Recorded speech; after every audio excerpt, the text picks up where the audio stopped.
नमस्कार, आप देख रहे हैं हर खबर। मैं हूं आपके साथ जागृति। तो चलिए रुक कर लेते हैं खबरों की ओर, जहां नूंह में सीएम मनोहर लाल जिला जेल परिसर का उद्घाटन किया। इस दौरान कैबिनेट मंत्री रणजीत चौटाला भी वहां मौजूद रहे। इस मौके पर सीएम मनोहर लाल ने कहा कि प्रदेश की जेलों में बंदियों के मानसिकता, धार्मिक और सामाजिक विकास का पूरा ध्यान दिया जाएगा। जेल में बंद बंदियों के सुधार की तरफ सरकार का पूरा फोकस है। सीएम ने कहा कि प्रदेश की जेलों में आध्यात्मिकता या साधना केंद्र भी बनाए जाने का प्रावधान है, ताकि वे मन की शांति और तनाव को दूर करने के लिए ध्यान लगा सके। सीएम ने कहा कि परिस्थितियां लोगों को किसी भी रूप में अपराध की ओर ले जा सकती हैं। ऐसे में सुधार का अवसर अपराधी के लिए बेहद जरूरी है।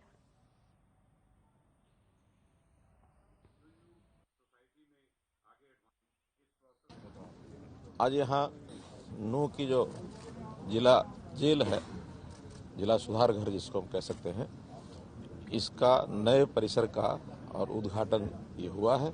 और यहाँ की सब व्यवस्थाएं मैंने देखी हैं कि जेलों में जिस प्रकार की व्यवस्थाएं होनी चाहिए, ताकि जो भी व्यक्ति कैदी बन के यहाँ आए उसको हर प्रकार की जो आवश्यक सुविधाएं हैं वो मिलनी चाहिए।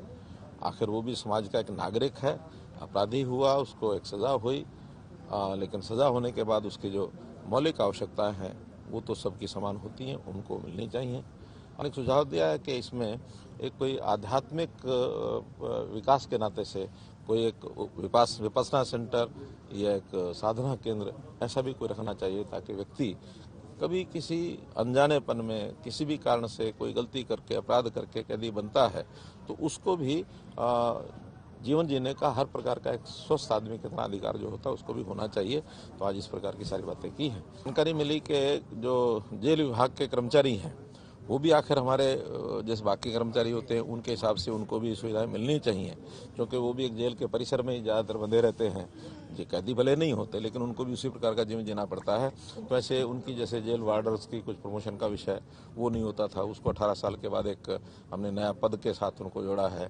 इनके पास जेल अधीक्षक है, उनके पास वाहन नहीं थे, उनको वाहन देने की बात हमने कही है। तो ऐसी कुछ सुविधाएं जो उनको आवश्यक थी वो। नूंह अब तीसरी आंख की जद में हर पल रहने वाला है। पुलिस विभाग नूंह की ओर से जिला सचिवालय की तीसरी मंजिल पर एसपी कार्यालय में अत्याधुनिक सुविधाओं से लैस कंट्रोल रूम में हर हरकत पर नजर रखने के लिए पुलिस विभाग द्वारा बड़ी बड़ी एलईडी लगाई गई है। अभी जिले में आपराधिक गतिविधियों पर नजर रखने के लिए 40-60 सीसीटीवी कैमरे लगाए जाने हैं, जबकि जिले के मुख्य चौक चौराहों और भीड़ भाड़ वाले इलाकों में 40 सीसीटीवी कैमरे लगा दिए गए हैं। वहीं मुख्यमंत्री मनोहर लाल ने कहा कि कंट्रोल रूम को हाईटेक बनाने के लिए जो भी उपकरण खरीदने हैं उसमें धन की कमी रोड़ा नहीं बनेगी। खास बात यह है कि सीएम ने जिले में हुई इस पहल के लिए वरुण सिंगला पुलिस अधीक्षक नूंह की कार्यशैली की सराहना की है।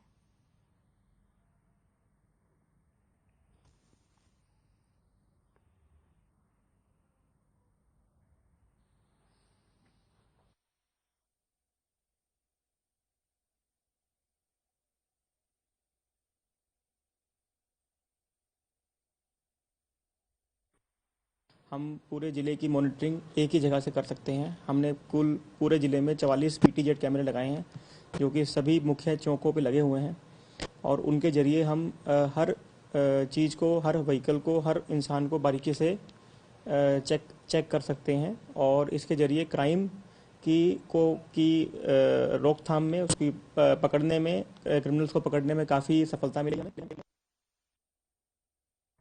वहीं गृह मंत्री अनिल विज पानीपत पहुंचे, जहां पर उन्होंने लोगों को संबोधित किया। वहीं 5 राज्यों के चुनाव को लेकर अनिल विज ने कहा कि यूपी के हो या देश के किसी भी राज्य के चुनाव हो, बीजेपी ही जीतेगी। लोग काम चाहते हैं और काम सिर्फ भारतीय जनता पार्टी करती है। पहले का दौर अलग था, जब नारे और भावनाओं को भड़काकर सत्ता हासिल कर ली जाती थी, लेकिन देश के प्रधानमंत्री नरेंद्र मोदी ने राजनीति की दिशा ही बदल दी। वहीं नवजोत सिंह सिद्धू के कांग्रेस से भी नाराज होने को लेकर अनिल विज ने कहा कि वह अनटारगेटेड मिसाइल है। इसी के साथ पूर्व सीएम भूपेंद्र सिंह हुड्डा को लेकर बोले कि हुड्डा बड़े अच्छे कलाबाज हैं, अच्छी कलाबाजी करते हैं, लेकिन उनका कुमारी शैलजा के साथ 36 का आंकड़ा है।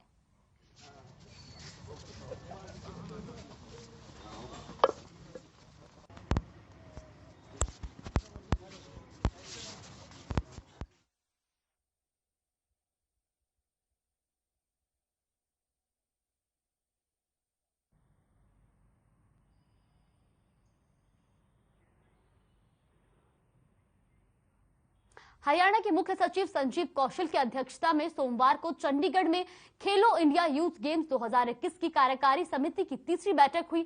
बैठक में निर्णय लिया गया कि हरियाणा में खेलो इंडिया यूथ गेम्स 2021 का आयोजन मार्च के आखिरी तक करवाया जा सकता है। इसके लिए सभी तैयारियां पूरी कर ली गई हैं। हालांकि खेलों की तारीख पर आखिरी फैसला केंद्रीय खेल मंत्री और मुख्यमंत्री के परामर्श के बाद लिया जाएगा। मुख्य सचिव ने कहा कि खेल स्टेडियम में सभी प्रकार की सुविधाएं तय समय में पूरी की जाएंगी, जिसके लिए उन्होंने संबंधित अधिकारियों को निर्देश देते हुए कहा कि इन खेलों के आयोजन से संबंधित अगर कहीं आधारभूत संरचना के निर्माण में कोई कमी है तो उसे तुरंत दुरुस्त किया जाए।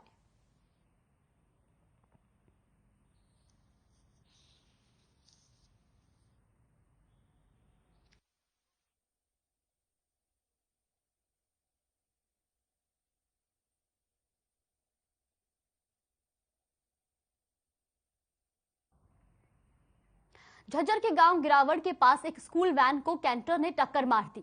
तो जहां ये पूरा मामला हम आपको बता रहे हैं झज्जर का, जहां गांव गिरावड़ के पास एक स्कूल वैन को कैंटर ने टक्कर मार दी।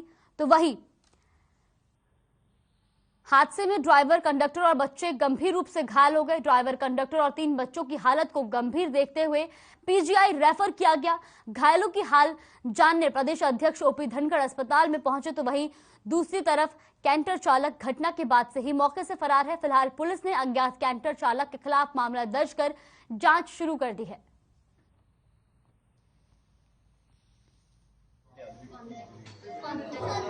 जानकारी है कि 11 लोग थे, उसमें 2 कंडक्टर और ड्राइवर और 9 बच्चे इसमें जो है घायल हुए हैं। इसमें 2 बच्चे गंभीर हैं और ड्राइवर कंडक्टर गंभीर है, जिनको रोहतक भेजा है। या देखा मैंने अच्छी चिकित्सा सुविधाओं के साथ वर्ल्ड मेडिकल कॉलेज में उनका इलाज कर रहे हैं। जिला प्रशासन भी, हमारे सीएमओ भी, हमारे एसपी भी, जिला प्रशासन के अन्य अधिकारी बड़ी गंभीरता के साथ उसको संभाल रहे हैं और डॉक्टर्स का स्टाफ भी यहाँ बहुत मुस्तैदी के साथ। अगली खबर तोशाम से है, जहां एसआईटी की टीम ने एक बार फिर geological survey of team India के साथ डाडम पहाड़ का दौरा किया और घटनास्थल का निरीक्षण भी किया। दरअसल साल 2022 के 1 जनवरी को डाडम पहाड़ में चट्टान दरकने से एक बड़ा हादसा हुआ था, जिसमें 5 लोगों की मौत और 2 व्यक्ति घायल हो गए थे। वहीं यह हादसा किस कारण से घटित हुआ, ये जानने के लिए सरकार ने हादसे की जांच के आदेश देते हुए एक टीम गठित की थी। साथ ही कमेटी के चेयरमैन रिटायर्ड आईएएस अधिकारी एसएस प्रसाद ने कहा कि घटना के दौरान जिन लोगों की मौत हुई थी उनके परिजनों से भी टीम ने बातचीत की है और उनके रिकॉर्ड भी देखे हैं कि उन्हें आर्थिक सहायता के तौर पर पैसे मिले हैं या नहीं।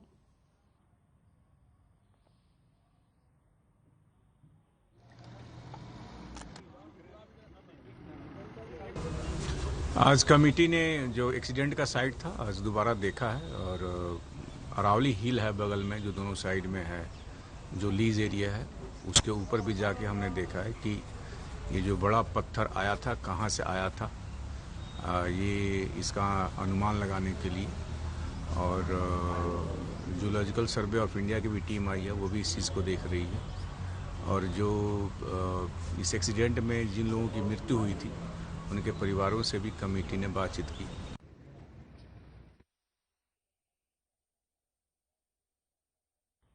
वक्त तो चला एक छोटे से ब्रेक का। ब्रेक के बाद फिर हाजिर होंगे खबरों के साथ।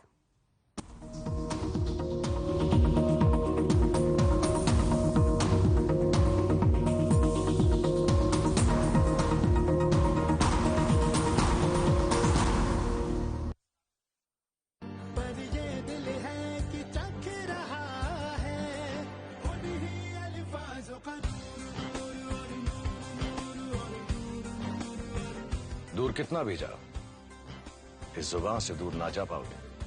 विमल, बोलो जुबान केसरी।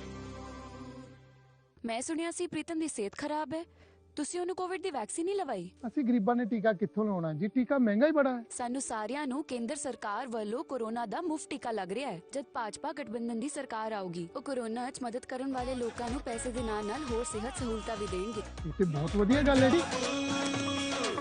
मेरे जैसा कोई दूसरा चुलबुलापन जिसकी हर बात में घुल जाए, जिंदगी में रंग भर दे।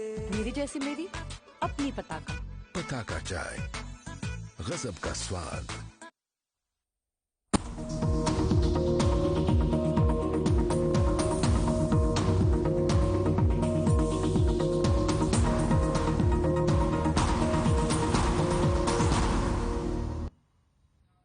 ब्रेक के बाद स्वागत है आपका। तो चलिए रुक कर लेते हैं खबरों की ओर, जहां कुरुक्षेत्र के एक युवक को चोरी का मोबाइल फोन खरीदना महंगा पड़ गया। दरअसल कुरुक्षेत्र की CIA 2 की ओर से चोरी का मोबाइल फोन खरीदने के आरोप में एक युवक को गिरफ्तार कर पुलिस रिमांड पे लिया गया। वहीं मात्र चोरी का मोबाइल फोन खरीदने के मामले में पुलिस ने 3rd डिग्री का रिमांड लिया। युवक ने आरोप लगाया कि केस से बाहर निकलने की एवज में पुलिस की अपराध शाखा 2 ने उसे रुपए की डिमांड की। इतना ही नहीं, शराब पीकर उसके साथ बुरी तरह से मारपीट और गंदी गंदी गालियां भी दी। तो वहीं पीड़ित युवक का कहना है कि उसने ये डेमो मोबाइल फोन नवंबर में गोल बैंक चौक से मोबाइल फोन की एक दुकान से खरीदा था। जिस दुकान से मोबाइल फोन खरीदा वो कुछ दिनों के बाद चोरी हो गया। इस मामले में उसका कोई लेना देना नहीं है। वहीं इंद्री के विधायक राम कुमार कश्यप ने आरोप लगाया कि पुलिस ने टॉर्चर के साथ साथ आरोपी को 3rd डिग्री दी। इस मामले को विधानसभा में उठाएंगे और प्रदेश के मुख्यमंत्री और होम मिनिस्टर अनिल विज ने के संज्ञान में भी पूरा मामला लाएंगे।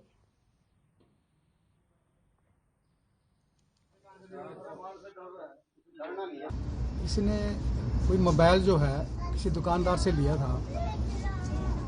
तो वो उसने उसकी रसीद तो नहीं ली। खैर उसने जैसे पता लगा उसने पैसे लेने थे उससे, पैसे के वो भी उसने मोबाइल दे दिया। तो उसके बाद उसकी चोरी हो जाती है।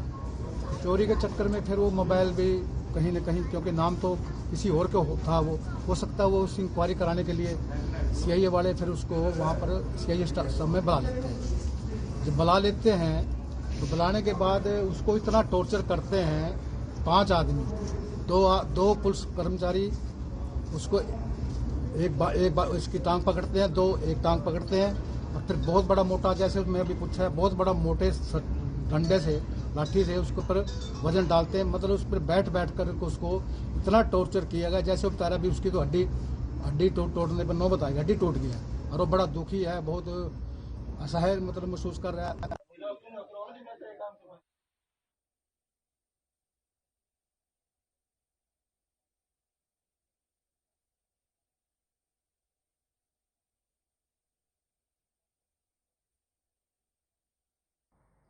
वहीं महेंद्रगढ़ अपहरण मामले में पुलिस ने कार्रवाई करते हुए महज 24 घंटे में युवती को बरामद किया। दरअसल युवती के परिजन लव मैरिज से नाराज थे, जिससे गुस्साए परिजनों ने लड़के के घर पहुंचकर फायरिंग की थी। इस फायरिंग में युवक की माता के पैर में गोली लग गई थी। इसी के साथ युवती के परिजन उसे जबरन ले गए थे। सारी वारदात CCTV में कैद हो गई। शिकायत के बाद पुलिस जांच में जुटी और 24 घंटे के अंदर ही युवती को राजस्थान के किशनगढ़ से सकुशल बरामद किया। वही पुलिस अब आरोपी की तलाश में जुटी है।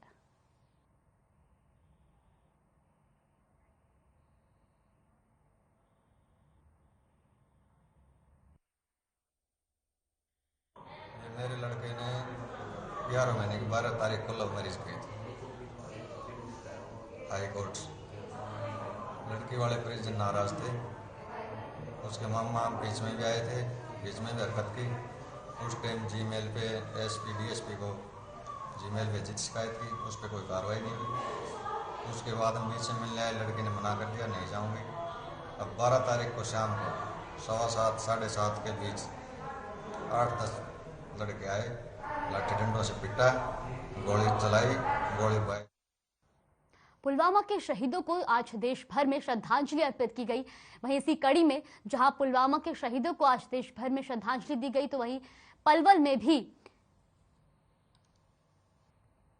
समस्त युवा शक्ति संगठन ने ताऊ देवीलाल पार्क में शहीदों को नमन किया। इस मौके पर युवाओं ने देशभक्ति के नारे लगाए और शहीदों के जीवन से प्रेरणा लेने का संकल्प लिया। तो वहीं महेंद्रगढ़ में भी ABVP ने राजकीय महिला महाविद्यालय महेंद्रगढ़ की इकाई ने और पुलवामा हमले में शहीद हुए वीर जवानों की याद में तिरंगा यात्रा निकाली गई। तो पुलवामा के शहीदों को आज देश भर में श्रद्धांजलि अर्पित की गई। जहां इसी कड़ी में हरियाणा में भी शहीदों को याद किया गया, तो पलवल में समस्त युवा शक्ति संगठन ने ताऊ देवीलाल पार्क में शहीदों को नमन किया। इस मौके पर युवाओं ने देशभक्ति के नारे लगाए और शहीदों के जीवन से प्रेरणा लेने का संकल्प लिया।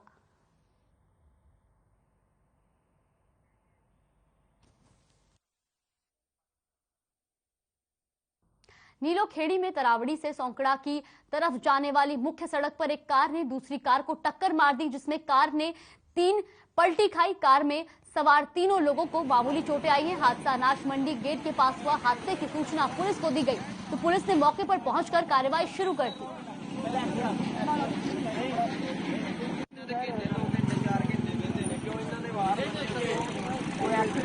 वाले से आ रही थी वो गाड़ी, दारू पी हुई थी, उन्होंने बहुत तेज की गाड़ी की स्पीड थी, उन्हें कुछ भी नहीं देखा, पीछे भी बहुत जानों को कट मारता मारता हादसे होने से टले हैं, यहाँ आके उन्होंने एकदम कट मारा।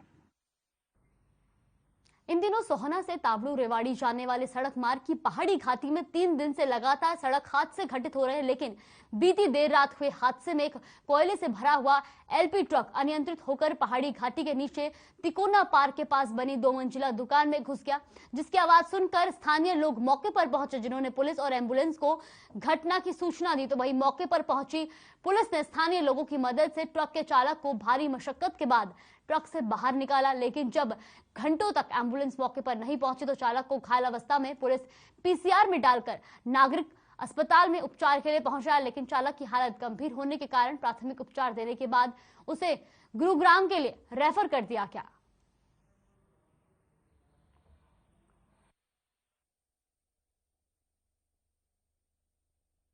दिन से लगातार हो रही है। पहली गाड़ी हुई थी, ये देवलाल रोड नहीं है, पहाड़ी स्कूल है लड़कियों का, वहाँ पे एक 10 टायरी एलपी पलटी थी, उसमें प्लास्टिक का दाना भर रहा था, उसमें ड्राइवर नीट बच्चा था जी। वहाँ से अगले दिन शाम को 5 बजे राजू सिंगला है जी। इसका गैरेज है लोहे का हार्डवेयर की, तो उसमें डंपर फंसा पड़ा है, अब भी है, तो वहाँ भी वो डंपर लटका पड़ा है। दूसरे दिन शाम को जी। और रात को उसी दिन ही सांझ को 2:40 पे इतनी तेज आवाज आई थी, बहुत तगड़ी। हमने बाहर निकल के देखा घर से, तो देखे तो ट्रक फंसा पड़ा, ड्राइवर बिल्कुल पीछा पड़ा था, कंडक्टर सेफ था जी। वो बड़ी मुश्किलों से निकाला था। पीसीआर भी आ गई थी, 1-2 बंदे और भी थे मेरे साथ जी। वो सारे के सारे।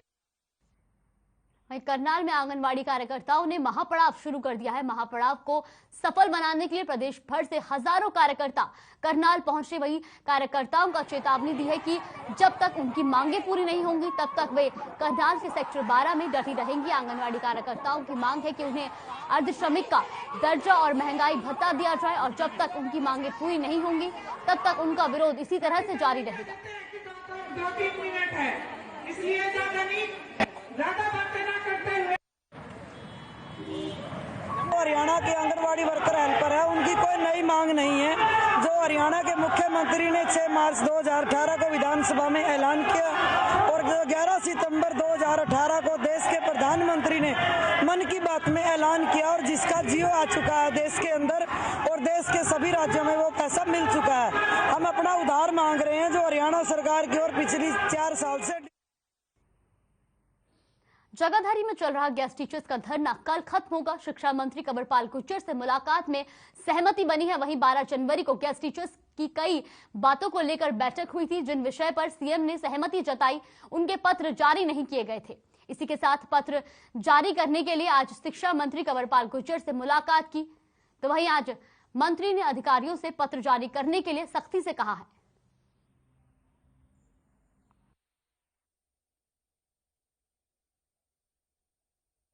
शिक्षा मंत्री जी से मुलाकात हुई, उनकी बातों से, और उन्होंने हमारे सामने कहा कि भी आपका लगभग काम हो गया है और काम सिरे चढ़ाएंगे, हमने जो बोला है आपको उसमें डिले नहीं करेंगे। तो हमने ये कहा कि सर आप तो कह देते हो लेकिन जो अधिकारी हैं वो डिले करते हैं। तो इन्होंने अधिकारियों को भी फोन किया है और अधिकारियों को भी सख्ती से कहा है कि भी इनका काम जल्दी से करो।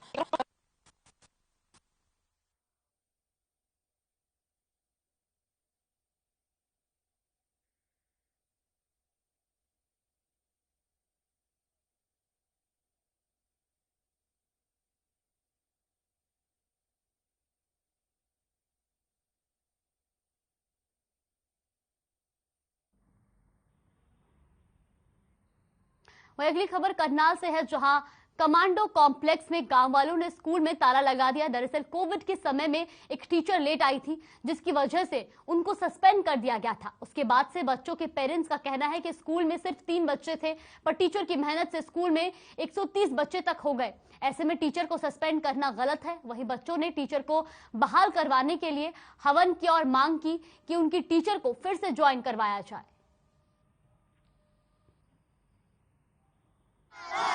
बचेगा सस्पेंड की गई है, तो हम यही कहेंगे कि मैडम को जल्दी से जल्दी वापस किया जाए, क्योंकि हमारे बच्चे पहले 1 साल घर में बैठे थे तो पढ़ाई इनकी बिल्कुल ख़राब हो गया। अब पेपर आ रहे हैं, आगे पेपर पक्के आ रहे हैं, तो ये बच्चे ऐसे ही रह जाएंगे। अब हम किसी और स्कूल में डालने से रहे, क्यों हमें ये बहुत अच्छा ही स्कूल लगा और इनके यहाँ पे गुरुजी गुरमी जी बहुत अच्छे थे। तो हम यही चाहेंगे सर, जल्दी से सरकार को यही कहा जाए कि ये ताला खुलवाए और मैडम को यहाँ पे वापस किया जाए।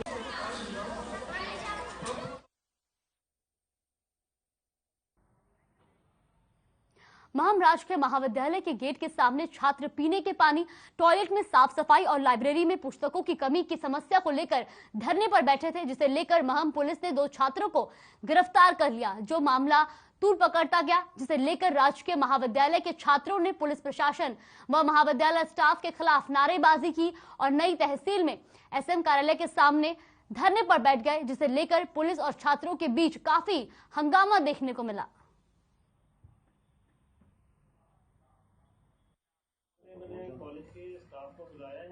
पलवाला में जो शहीद हो इसके लिए श्रद्धांजलि देने के लिए कॉलेज पे इकट्ठे हुए थे। सभी दे रहे हैं, आप अपने तरीके से सभी दे रहे हैं। हमारे पास कोई पॉलिटिकल सपोर्ट नहीं था, हम अपने गरीब घरों से किसानों के बच्चे थे, अपने आराम से शांति से बैठ कर दे रहे थे। और हमारी जो 3 मांग थी वो 6 महीने से मैडम से बात की जा रही थी उनकी बार बार।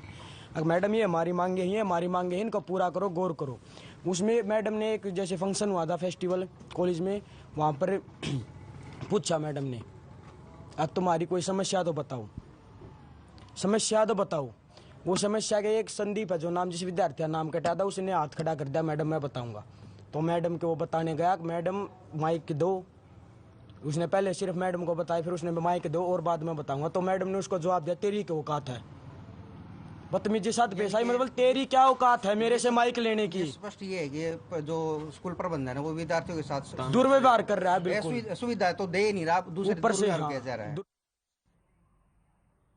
वहीं अगली खबर पलवल से है, जहां आजादी के अमृत महोत्सव के अंतर्गत आयुष विभाग पलवल की ओर से सिविल अस्पताल में 75 करोड़ सूर्य नमस्कार कार्यक्रम का आयोजन किया गया, जिसमें सिविल अस्पताल के अधिकारी और डॉक्टर कर्मचारियों ने भाग लिया। वहीं सिविल अस्पताल में सीनियर योगाचार्य डॉक्टर रामजीत ने बताया कि आजादी के 75 वर्ष पूर्ण होने पर पूरा देश आजादी का अमृत महोत्सव मना रहा है। इस अवसर पर स्वास्थ्य भारत निर्माण के लिए 75 करोड़ सूर्य नमस्कार का विशेष देशवासियों के सहयोग से बनाया जाएगा। इसके लिए एक लिंक जारी किया गया है, जिसमें आप परिवार में व्यक्ति की संख्या और कुल सूर्य नमस्कार की संख्या बता सकते हैं। उन्होंने कहा कि योग स्वास्थ्य के लिए बेहद जरूरी है, योग करने से व्यक्ति निरोग रह सकता है और सूर्य नमस्कार के दौरान 12 आसन कराए गए हैं।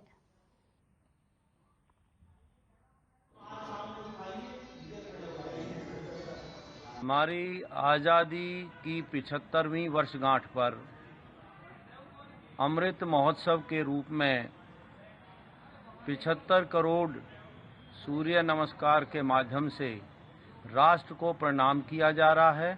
साथ ही राष्ट्रवासियों को ये संदेश दिया जा रहा है, करो योग, रहो निरोग।